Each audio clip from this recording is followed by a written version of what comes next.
দর্শক বন্ধুরা, আজকে আমি এক্সপ্লেন করব ode on melancholy by John Keats. Early 19th century জেনারেশনদের একটা ট্র্যাডিশন এসেছিল নিজেদেরকে মেলানকলিক দেখানোর, passion of young generation. Keats বলেছেন এরা জোর করে মেলানকলি রিপ্রেজেন্ট করছে।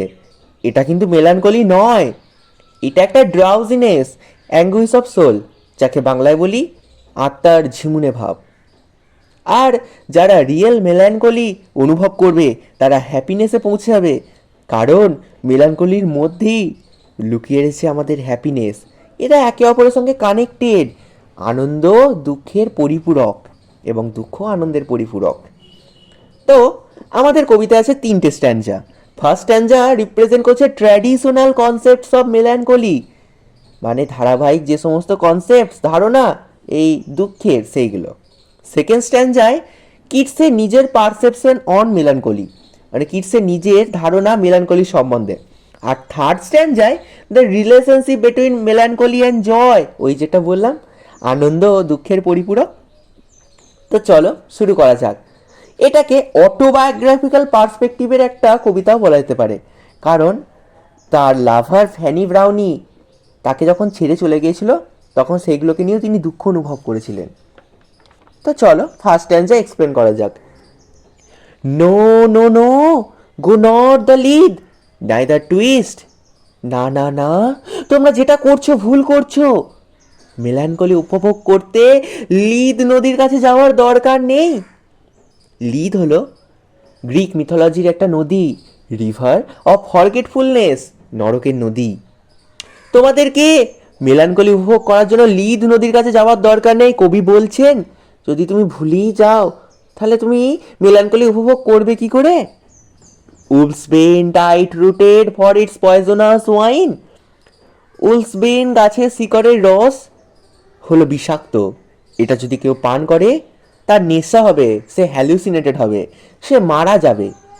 কেউ যদি মারা যায়, কেউ যদি হ্যালুসিনেটেড হয় বা ইনটক্সিকেটেড হয়ে পড়ে, তাহলে সে রিয়েল মেলানকলি অনুভব করবে কি করে?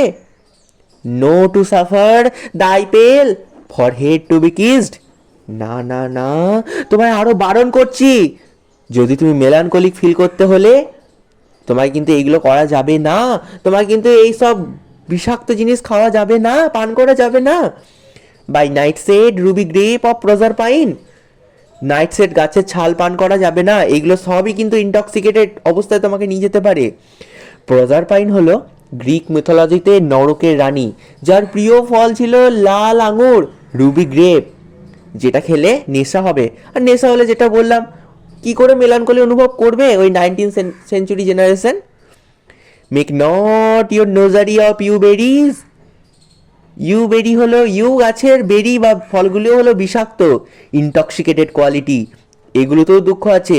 এগুলো দিয়ে মালা বানিও না, কারণ তুমি যদি অচেতন হয়ে যাও তাহলে আর দুঃখ অনুভব করবে কি করে? Not let the beetle not the death moth be. ঝিঝি পোকার ডাক শুনতে যেও না, ডেথ মথ এগুলো কবরস্থানে দেখতে পাওয়া যায়, ট্র্যাডিশনাল কনসেপ্ট অফ স্যাডনেস। উনি বলছেন বিটেল এগুলো দেখো রাতের প্রতীক, ডেথ মথ যে তার ডানা মেললে হিউম্যান স্কাল দেখা যায়। এইগুলোর কনসেপ্ট না আনা হচ্ছে যাতে বোঝানো হচ্ছে যে এইগুলো হলো ট্র্যাডিশনাল কনসেপ্ট স্যাডনেস আদার, কিন্তু কিডস এইগুলোতে সমর্থ হচ্ছেন না। ইউর মোর্নফুল সাইক নট দ্য ড্রাউনি আউল। এসব করলে তোমার দুঃখ আরো দুঃখে পরিণত হবে। বিষণ্ণ প্যাঁচার ডাক শুনে দুঃখের সাথী বানিও না। সাইক কথার অর্থ হলো সাইকোলজি, ডাউনি আউল কথার অর্থ হলো প্যাঁচার ডাক, ক্ষুধার্ত ক্লান্ত সৈনিকদের সঙ্গে একটা অবজেক্টিভ কোরিলেটিভ। বিষাক্ত বা বিষণ্ণ প্যাঁচার ডাক শুনে মন খারাপ করা যাবে না। আমরা বিষণ্ণতায় ডুবে গেলে বেদনার স্বাদ পাবো না। A partner in your sorrow's mysteries, পেঁচাকে নিজের দুঃখের পার্টনার করা যাবে না। For shade to shade will come too drowsily. তুমি যদি উপরেরগুলো ফলো করো তোমার মধ্যে অন্ধকারচ্ছন্ন নেমে আসবে, তুমি ঝিমিয়ে যাবে। And drown the wakeful anguish of soul, এবং তোমার আত্মার মনে রাগ সৃষ্টি হবে, তোমার আত্মার ঝিমুনি ভাবে সৃষ্টি হবে। তাহলে ফার্স্ট স্ট্যান্জাটা কি বোঝানো হলো? Traditional concepts of melancholy. তো চলো সেকেন্ড স্ট্যান্জায় যাওয়া যাক।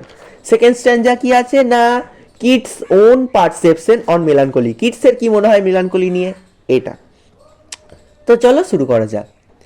But when the melancholy fit shall fall, যখন প্রকৃত স্যাডনেস পতিত হবে, সেটা যেন sudden from heaven like a weeping cloud, গ্রীষ্মকালে প্রচণ্ড গরমে এক টুকরো বৃষ্টির মতো হয় পতিত হবে। That Faustus the ড্রুপ headed flowers all, যে ফুলগুলো এপ্রিলের গরমে ঝিমিয়ে গিয়েছিল সেগুলো আবার জাগ্রত করে দেয়। তার মানে এই যে দুঃখকে বৃষ্টির সঙ্গে, প্রাকৃতিক সৌন্দর্যের সঙ্গে তুলনা করা হচ্ছে। যে ফুলগুলো এপ্রিলের গরমে ঝিমিয়ে গিয়েছিল সেগুলো আবার জাগ্রত করে দেয়। And hides the green hill in April shroud, এবং দূরের সবুজ পাহাড়কে এপ্রিল গ্রীষ্মকালে ঝাপসা চাদরে ঢেকে দেয়। দেন গ্লাড দাই সরো অন আ মর্নিং রোজ, তুমি রিয়েল মেলানকলি অনুভব করতে হলে সকালের গোলাপকে নিয়ে দুঃখ করো, যেটা বিকালে দেখতে হবে না। বিকজ বিউটি ইজ ট্রানজায়েন্স, কারণ সৌন্দর্য ক্ষণস্থায়ী। তুমি সকালের গোলাপকে নিয়ে দুঃখ করো, বিকালে যেটা দেখতে পাবে না, কারণ সৌন্দর্য ক্ষণস্থায়ী। আর on the rainbow of the salt sand wave, বা সমুদ্রের মধ্যে যে রেইনবো উঠেছে, রামধনু উঠেছে, বৃষ্টি পর সেটাকে নিয়ে দুঃখ করো, কারণ এটাও কিন্তু ক্ষণস্থায়ী, এটা কিন্তু বেশিক্ষণ থাকে না, তোমরা জানো। আর অন দ্য ওয়েলথ অফ গ্লোড পিওনিস, আর ওই যে পিওনিস ফুলের ঝাঁক, সেটা গোলাকার হয়ে আছে, সেটা দেখে মেলানকলি অনুভব করো, কারণ এটাও ক্ষণস্থায়ী, কারণ পিওনিস ফুল সারাক্ষণ কিন্তু গোলাকার আকার ধারণ করে থাকে না। অর ইফ দাই মিস্ট্রেস সাম রিচ অ্যাঙ্গার সোস, যখন তোমার প্রেমিকা তোমার উপর রাগ দেখাবে, মিস্ট্রেস মানে হলো প্রেমিকা, রিচ অ্যাঙ্গার সোস মানে রাগ দেখাবে, ইমপ্রিজন হার হ্যান্ড, তার হাতটা ধরো, অ্যান্ড লেট হার রেপ, এবং উপভোগ করো, কারণ তার এই রাগটাও কিন্তু ক্ষণস্থায়ী। অ্যান্ড ফিল ডিপ ডিপ আপন হার পিয়ারলেস আইজ, তোমার মিস্ট্রেস যখন তোমার প্রতি রাগান্বিত থাকলে তার সফট হ্যান্ডটাকে চেপে ধরবে আর তার রাগকে গর্জন করতে দাও, কারণ তার বড় বড় চোখের দিকে তাকালে দুঃখ থেকে তুমি মুক্তি পাবে। অ্যান্ড ফিল ডিপ ডিপ আপনার পিয়ারলেস আইজ, কথার অর্থ তার বড় বড় চোখের দিকে তাকালে দুঃখ থেকে মুক্তি পাবে। এরপরে আসছে থার্ড স্ট্যান্জা, যেটা হলো the relationship between melancholy and joy, আনন্দ দুঃখের পরিপূরক। She dwells with beauty, beauty that must die, real melancholy সৌন্দর্যের সাথে সাথে থাকবে, এটাও ক্ষণস্থায়ী, বিউটি মারা যায় সেরকম সৌন্দর্যও মারা যাবে। And joy whose hand is ever at his lips, এবং আনন্দ সেও ধরে আছে দুঃখের সাথী, তাকেও বিদায় নিতেই হবে, কারণ এটাও ক্ষণস্থায়ী। বিডিং অ্যাডিউ অ্যান্ড একিং pleasure nigh also exist with pleasure, it also transience, মানে এটা সৌন্দর্যের সঙ্গে বসবাস করে, এটাও ক্ষণস্থায়ী। Turning to poison while the beetle mouth sips, এটা একটা মেটাফর। বিষাক্ত ফুল থেকে যেমন মৌমাছি নেকটার বা রসটাকে কালেক্ট করে নেয় বা মিষ্টিটাকে কালেক্ট করে নেয়, তেমনই আনন্দ দুঃখ এক জায়গায় লুকিয়ে আছে, তোমাকে মৌমাছির মতো কালেক্ট করে নিতে হবে তোমরা যেটা চাও melancholy. In the very temple of delight, শোনো শোনো মন্দিরে, তোমরা যে আনন্দের মন্দির দেখছো, veiled melancholy has her own sovereign shrine, তার ভেতরে যে মূর্তি আছে সেটাই মেলানকলি, এটা আনন্দ দুঃখের সম্পর্ক। মানে কি, সৌন্দর্য ও বিষণ্ণতার দেবীদ্বয় একই মন্দিরে বসবাস করে, তোমাকে বার করে নিতে হবে তুমি যদি মেলানকলিকে চাও।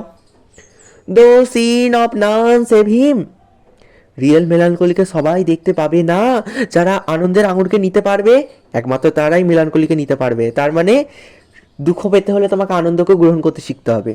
Can burst Joy's grape against his palate five,